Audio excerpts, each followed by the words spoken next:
नमस्कार, खबर विशेष में आपका स्वागत है। मैं हूं कुमार गौरव। जिसका इंतजार लगातार 1.5 महीने 2 महीने से हर पॉलिटिकल पार्टी, हर हरियाणा वासी और हर महाराष्ट्र वासी को था, वो घड़ी खत्म हुई। लेकिन अभी पूरी तरह से वो घड़ी खत्म इसलिए नहीं हुई क्योंकि सिर्फ मतदान हुआ है, नतीजे आने बाकी हैं। और ये ट्रेंड रहा है कई सालों से कि जब मतदान हो जाता है उसके बाद हम पोल्स की बात करते हैं। उससे पहले भी प्री पोल पोल्स भी आते हैं। लेकिन अब जब एग्जिट पोल्स की बात करेंगे तो ये समझने की कोशिश करेंगे कि एग्जिट पोल्स इस वक्त क्या नतीजे दिखा रहे हैं और एग्जिट पोल जो नतीजे दिखा रहे हैं वो कितने सटीक हो सकते हैं। इससे पहले एग्जिट पोल्स का रोल क्या रहा है, कितने सटीक उनके एनालिसिस रहे हैं, इन तमाम चीज़ों पर चर्चा करने के लिए हमारे साथ 3 मेहमान हैं। प्रदीप जैन जी हैं, प्रवक्ता हैं बीजेपी के। प्रदीप साहब, बहुत बहुत स्वागत है। नरेश भनवाला जी हैं, कांग्रेस नेता हैं। भनवाला साहब, आपका भी स्वागत है। और जोगिंदर मोर जी हैं, पॉलिटिकल एक्सपर्ट। मोर साहब, आपका भी बहुत बहुत स्वागत है। सबसे पहले जोगिंदर साहब, आपसे पूछना चाहूँगा कि जो हम एग्जिट पोल्स की बात करते हैं, अलग अलग एनालिसिस, अलग अलग एग्जिट पोल्स दिखाते हैं, बहुत ज़्यादा फ़र्क नहीं होता। हर बार हमने देखा है कि कोई एक ऐसा होता है जो बहुत ज़्यादा जिसमें फ़र्क होता है, लेकिन ज़्यादातर जो है इसमें पोल्स वो एक जैसे होते हैं। तो क्या इस बार जो पोल दिखाए जा रहे हैं, जो नतीजे दिखाए जा रहे हैं कि ये संभावनाएं हो सकती हैं, उससे आप सहमत हैं या आपको लग रहा है कि इससे भी अनएक्सपेक्टेड कुछ हो सकता है? देखिए गौरव जी, अगर एग्जिट पोल को हम लोकसभा के चुनाव के साथ लेकर चलेंगे तो मुझे लगता है कि मुझे जो अब सर्वे आ रहे हैं उनसे कहीं ना कहीं मुझे सहमत होना पड़ेगा। क्योंकि लोकसभा चुनाव में जो सर्वे जितने सटीक रहे बिल्कुल वो सही साबित हुए।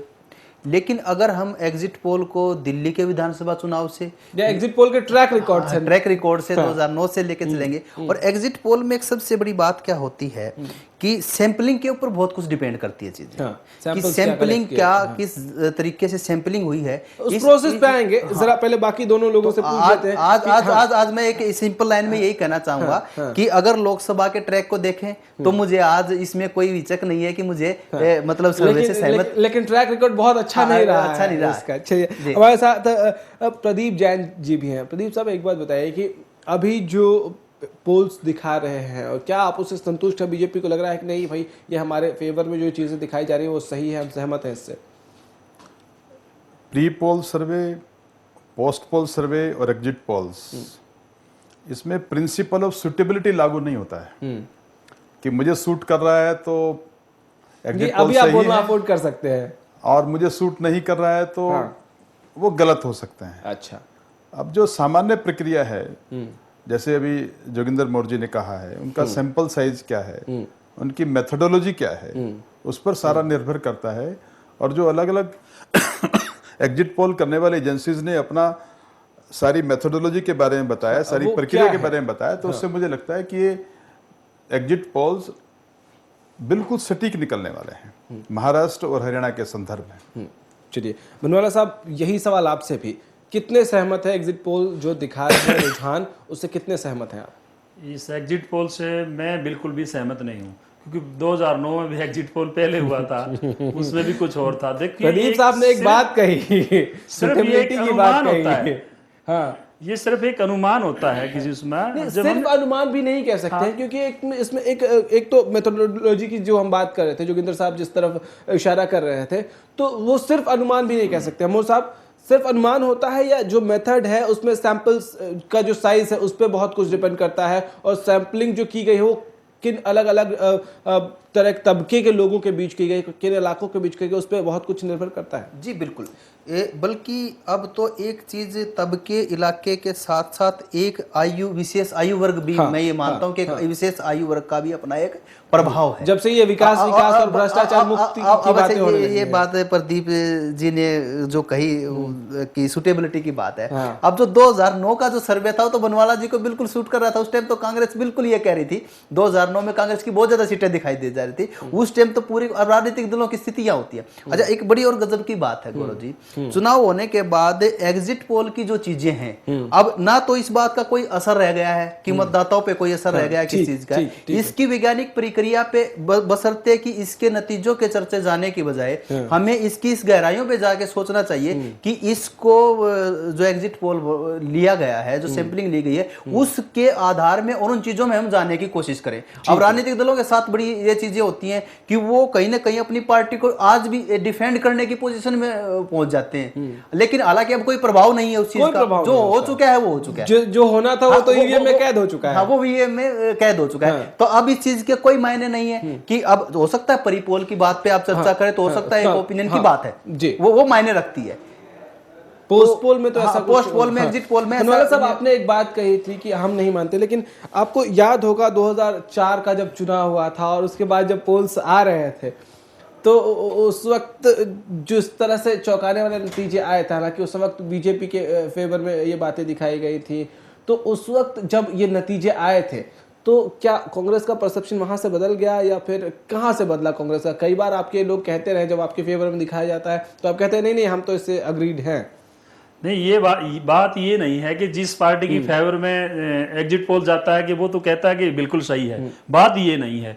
बात है कि सर्वे की जो कैटेगरी भाई साहब जो लोजी बता रहे थे, लोजी भाई आप किन जाति से मिले हो, कहाँ गए हो, किस क्षेत्र में मिले हो, किस प्रकार के लोगों से मिले हो। अब तो ज्यादातर लोग इसको जो है वो पब्लिक करते हैं, ट्रांसपेरेंसी दिखाने की कोशिश करते हुए कहते हैं कि हमने हमारा सैंपल साइज ये था, हमने इस तरह से सैंपलिंग की, हमने ये किया। तो उस ट्रांसपेरेंसी के बाद भी क्या इस पे शक करना या इसको पूरी तरह से खारिज कर देना सही है? बिल्कुल सही बात है कि आप जिस टाइम आप सर्वे वहां गए हुए हैं, बाहर मतदान रख दिया, कई बार ये पेटियां भी रख देते बाहर, जो आएगा जी आप अपने हिसाब से, हो सकता है कि वो एक ही लॉजिक के लोग हों, जिनकी एक ही विचारधारा के लोग हों, तो ये कोई स्टिक नहीं हो सकता ऐसा, मैं नहीं मानता इस बात को। लेकिन सबसे बड़ी बात तो ये है कि नियत और नीति, हम वोटर थे, हमने देखा है भाई विकास के नाम पे हरियाणा में खूब वोटिंग हुई है, अरे कांग्रेस पार्टी तो विकास के नाम पे वोटिंग हुई तो इसका मतलब ये है कि सिर्फ कांग्रेस को वोट मिलेगा? विकास की बात तो बीजेपी भी कर रही है। नहीं, कांग्रेस को फुल बहुमत मिलेगा विकास के नाम पर, हरियाणा में काम किया है तो इसको पूरा लाभ मिलेगा कांग्रेस पार्टी को, जो बातें सरकार बनाएगी। क्या ये बातें महज इसलिए हैं कि कांग्रेस की तरफ से क्योंकि कांग्रेस जो है वो कहीं ना कहीं अब इन पोल के नतीजों में पिछड़ता नजर आ रहा है, क्या इस वजह से है? बीजेपी आपके पास आएंगे बनवाना साहब, अब प्रदीप से जवाब ले लूं जरा। देखिए, जितने भी सर्वे हुए हैं उन सभी के अंदर ये आया है कि कम से कम कांग्रेस नंबर 3 की पार्टी बनकर के उभर रही है। ठीक है। महाराष्ट्र में नंबर 4 की पार्टी बनकर के उभर रही है। ठीक है। किसी भी पोल सर्वे ने, किसी भी एग्जिट पोल ने कांग्रेस के पक्ष में रुझान नहीं दिखाया है। अगर आधे आधे लोग भी दिखाते तो उसमें पक्षपात की बात भी समझ में आती, उनकी साइंटिफिक मेथोडोलॉजी में कोई अंतर है इस बात के बारे में कुछ कहा जा सकता था।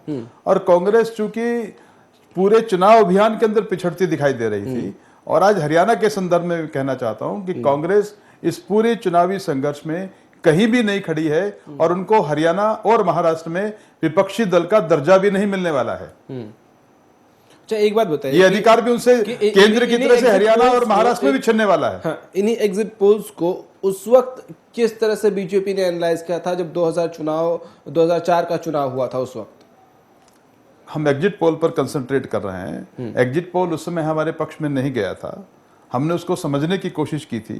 वो पोल्स हमारे खिलाफ गए थे, लेकिन उसके बाद तो बहुत चीजें बदली हैं, तकनीक बदली है, सोशल मीडिया का उसमें आगमन हुआ है, युवा पीढ़ी ने ज्यादा पार्टिसिपेट करना शुरू किया है। युवाओं की भागीदारी के कारण से, नरेंद्र मोदी के नेतृत्व के कारण से जो उनके प्रति आकर्षण है। मतलब आप ये कह रहे हैं कि कुल मिलाकर बीजेपी के लिए जो एग्जिट पोल्स दिखा रहे हैं वो सही है? निश्चित तौर पे ना केवल सही है बल्कि उससे कहीं आगे बढ़कर के हमें सीटें मिल रही हैं। नहीं, या तो सही है या तो फिर आपके दावे सही है। नहीं, वो रुझान देखिए, मैं कह रहा हूं सही कि तो ये एग्जिट पोल लोकसभा चुनाव में कोई भी एग्जिट पोल सिवाय चाणक्य के हमें 250 से ऊपर देने को तैयार नहीं था। ठीक है। और 250 भी हमारे गठबंधन के समेत। लेकिन सिर्फ चाणक्य ने कहा था कि भारतीय जनता पार्टी को अकेले 285 सीटें मिलने जा रही है। उसी आधार पर मैं कहना चाहता हूं कि हरियाणा में और महाराष्ट्र में हमें स्पष्ट बहुमत अपने बलबूते मिलने जा रहा है और हम हरियाणा को एक स्थिर और स्थायी सरकार देने जा रहे हैं। मोर साहब, ये बताइए कि ये जो दावा उसके है, 2 कारण है। मैं अगर क्षमा करें, मैं समय लेना चाहता हूं। ठीक है। जो 76.3% मतदान हुआ है, इसको भी अपने को विश्लेषण करना चाहिए। बिल्कुल। एक तो सरकार के खिलाफ रुझान था, ठीक है। दूसरा, जब सरकार के खिलाफ रुझान हो और सामने कोई विकल्प नजर ना आए तो मतदान का प्रतिशत कम होता है। जब सत्ता के खिलाफ मतदान हो, सत्ता के खिलाफ रुझान बना हो, लोग बदलाव चाहते हो और सामने कोई बदलाव के रूप में विकल्प दिखाई देता हो तो भारतीय जनता पार्टी ने विकल्प के रूप में अपने आप को प्रस्तुत किया, एक प्रबल दावेदार, एक सशक्त दावेदार के रूप में प्रस्तुत किया। इस कारण से भी मतदान का प्रतिशत लोगों ने सकारात्मक रूप से भाजपा के पक्ष में मतदान किया है। भनवाला जी हैं, भनवाला जी कुछ कहना चाह रहे हैं। हाँ, मैं ये कहना चाहता था कि जो आज सरकार गवर्नमेंट कितना खर्चा कर रही है एडवर्टाइजमेंट के ऊपर कि आप वोट देने जरूर जाइए, ये तो है एजुकेशन का, ठीक है, एडवर्टाइजमेंट का कि भाई आप वोट करने जरूर जाइए। तो रही दूसरी बात, बीजेपी का हरियाणा के अंदर वोट देने किस आधार पे बीजेपी को वोट मिले जाएगा? आप देख लीजिए, किसान की जीरी कांग्रेस सरकार में 4 से 5 हजार पे पर एक मिनट में अभी वही आता हूं मैं घुमा के। एक बात कह दूं, अब इस चीज पे बहस करना क्या आपको लगता है कि कोई मतलब बनता है इसका? नहीं, मैं आप वही आ रहा था, आधार पे वोट हो, मैं वही आ रहा था कि लोगों ने बीजेपी सरकार 3-4 महीने के अंदर सेंटर की भी पॉलिसियों को देख लिया है, महंगाई को भी देख लिया है, तो कोई विश्वास नहीं बना पाई। हरियाणा में तो इनका कोई जनाधार है ही नहीं, तो किस आधार पर बीजेपी ये कह रही है कि हमारे को? तो मतलब आप ये कह रहे हैं कि जो एग्जिट पोल के मेथोडोलॉजी है आप उससे सहमत नहीं है, आप ये पार्टी बिल्कुल सहमत नहीं है? क्या सिर्फ इसलिए क्योंकि आपको कहीं पिछड़ता हुआ दिखाया जा रहा है? नहीं, ये बात नहीं है। आप देखिए, कम से कम 8-10 एजेंसियों ने सर्वे किया है, आप अपने तौर तरीके पे, किसी ने इनेलो पार्टी को ज्यादा दिखा दिया, किसी ने बीजेपी को दिखा दिया, और किसी ने इसको कांग्रेस पार्टी को भी सेकंड या फर्स्ट पे भी दिखाया। आपने ईटीवी का एक दिन वो देखा होगा, उसमें 30 से 32 पार्टियां फोकस हरियाणा में भी दिखाया जा रहा था।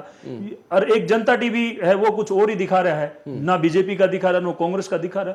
ये हर एजेंसी का अपना मेथड है, ये स्टिक नहीं माना जा सकता, और हम इसको स्टिक मानते भी नहीं, क्योंकि अभी नहीं मानते, उसके आसपास मानते हैं कहीं? नहीं, बिल्कुल भी नहीं मानते हम। क्या था कि लोकसभा में एक बात मेरे मुस्कुरा साहब की एक बात मेरे को बहुत बढ़िया लगी बीजेपी की, इन्होंने कहा था कि मीडिया आ गई। ये बात सही है कि सोशल मीडिया आ गई। इन्होंने लोकसभा इलेक्शन में जो किया, पूरा प्रचार किया, इन्होंने जो मैनेज किया है उस तरीके से मानते हैं कि इन्होंने कुछ फायदा हुआ है। ये क्या करते हैं कि इन्होंने एक ये सट्टा बाजार है उसको पैसे लगा दिए, ये आएगी वो आएगी, ऐसे एडवर्टाइजमेंट करके लोगों को भ्रमित करने का काम किया है हरियाणा की जनता। आपके पास कोई प्रूफ है इस बात का बनवाला साहब कि इन्होंने पैसे दिए हैं? अगर प्रूफ होते तो हम इनको आपके सामने ही तो लेके आते हैं। ये तो सबको पता है। क्या ये मैं सिर्फ आपसे नहीं पूछ रहा। एक मिनट जय साहब, आपके पास आऊंगा। एक मिनट आपको रोकूंगा, मेरी बात कंप्लीट करने दीजिए आप। एक मिनट बनवाला साहब, आपसे मैं एक सवाल पूछ लूं और इस सवाल का जवाब चाहूंगा आपको ब्रेक के बाद, क्योंकि ब्रेक का वक्त हो गया है। सवाल ये है कि किसी भी सियासी दल, सिर्फ भनवाला जी या कांग्रेस की नहीं, किसी भी सियासी दल को क्या आरोप लगाने से पहले ये नहीं सोचना चाहिए कि आरोप का आधार क्या है, क्या आरोप के लिए उनके पास प्रूफ है? अगर नहीं है तो आरोप लगा देना इतना आसान क्यों हो गया है सियासत में? एक छोटा सा ब्रेक।